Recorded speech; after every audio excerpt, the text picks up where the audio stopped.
Okay, so in this example, we want to solve the trig equation at the top here, cotangent of negative x divided by cosecant of negative x equals 1/2. And whenever we see a negative in with the x, we should be reminded of even odd identities. And if you recall from previous videos that we've done, with this trig identity hexagon that helps us remember the fundamental trig identities. The way that you remember the even and odd identities is you look for the abbreviation that has an E, and here it is, secant has an E. That means that secant is even, and its reciprocal then, cosine, is also even. All of the other trig functions on the hexagon, those are going to be odd, and that's just our shortcut for remembering which are which. So even functions, when a function is even, if you recall from our previous lessons, that means that f of negative x is equal to f of x, right? The negative in there, it has y-axis symmetry, so it just reflects over the y-axis. You get the exact same y value back either way, whether the x is negative or positive. Okay, in the case of odd functions, when you put in a negative x, because odd functions have rotational symmetry about the origin, you get back the opposite y value. So f of negative x is equal to negative f of x. So cotangent is an odd function, and cosecant is also an odd function. So we're going to use those odd identities in order to rewrite this as negative cotangent of x divided by negative cosecant of x equals 1/2. Okay, and that's applying the even odd identities. So now when we take a look at what we've got, anytime you have a negative divided by a negative, that's a positive, and so we can simplify this to cotangent of x divided by cosecant of x equals 1/2. Okay, now if we look back again at our identity hexagon, here in the numerator we have cotangent. In the denominator we have cosecant, which is right here. And if you recall, whenever you have consecutive vertices, that is a quotient identity. So because cotangent is in the numerator, right, our arrows are headed this way. So cotangent over cosecant means that cosine is the identity where the cosine is equal to the ratio of cotangent over cosecant.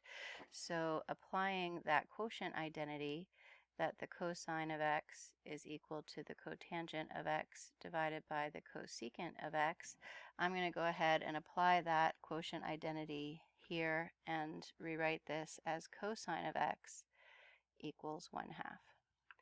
And now we have gotten to just a basic one-step trig equation like we've been doing for months now. So we can solve this by taking the inverse of both sides. So x is equal to the arc cosine, or the cosine inverse, of 1/2. So now we're ready to look at the unit circle to figure out where the cosine, the arc cosine is 1/2. So we'll go ahead and recreate that first quadrant using the shortcut that we looked at in earlier lessons. So this is 0 radians, pi over 6, pi over 4, pi over 3, and pi over 2 in the first quadrant. And then when we want to fill in that first quadrant, we can follow the pattern starting on the outsides of the quadrants, of the coordinates. We're going to go 0, 1, 2, 3, then 1, 0, 1, 2, 3, 1. Okay, and then there's our 1, 0, and our 0, 1 for the quadrantals. And then in the middle here, we square root all of these. And the square root of 1 is 1, so we just leave those alone. And then everything gets divided by 2. And there are the coordinates for the radian angles in the first quadrant. Since we made this beautiful first quadrant, we're looking for the arc cosine of 1/2. That's asking the question, which of these angles has an x value of 1/2, because the cosine is the x. And like we saw with the left-hand trick, that is occurring at pi over 3. So x equals pi over 3 is one of the solutions. And I say one of the solutions because there has to be another. Since we're looking for all of the angles between 0 and 2 pi in this problem, we want to recall the acronym All Students Take Calculus. That helps us remember where the different trig functions are positive on the unit circle. So in quadrant 1, the A means that all are positive. In quadrant 2, the S reminds us that sine and its reciprocal cosecant are positive. Everything else is negative in quadrant 2. The T is tangent and its reciprocal cotangent. Those are positive in quadrant 3. And then the C reminds us that cosine and its reciprocal secant, they are positive in quadrant 4.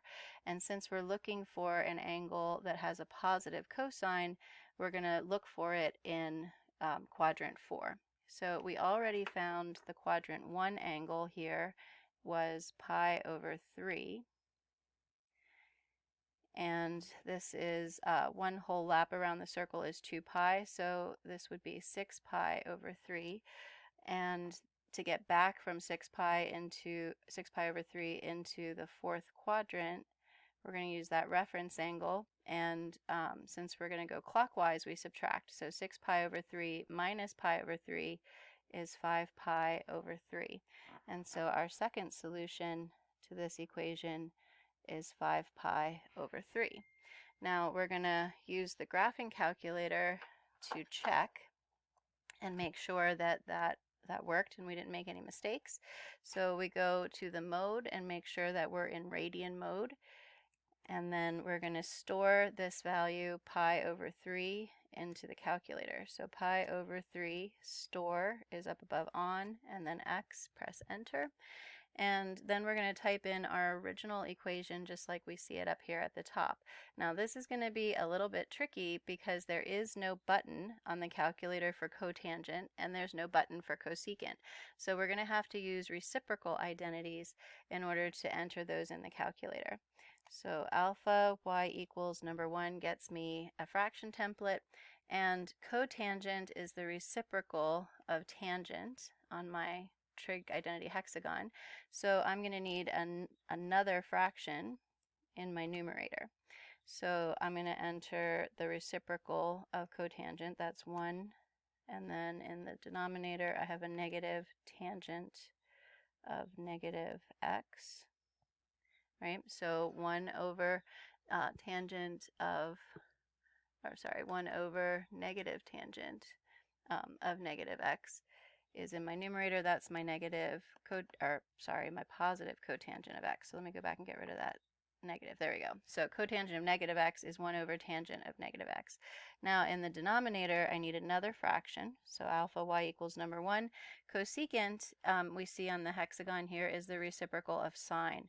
So we're going to enter that as 1 divided by the sine of negative x.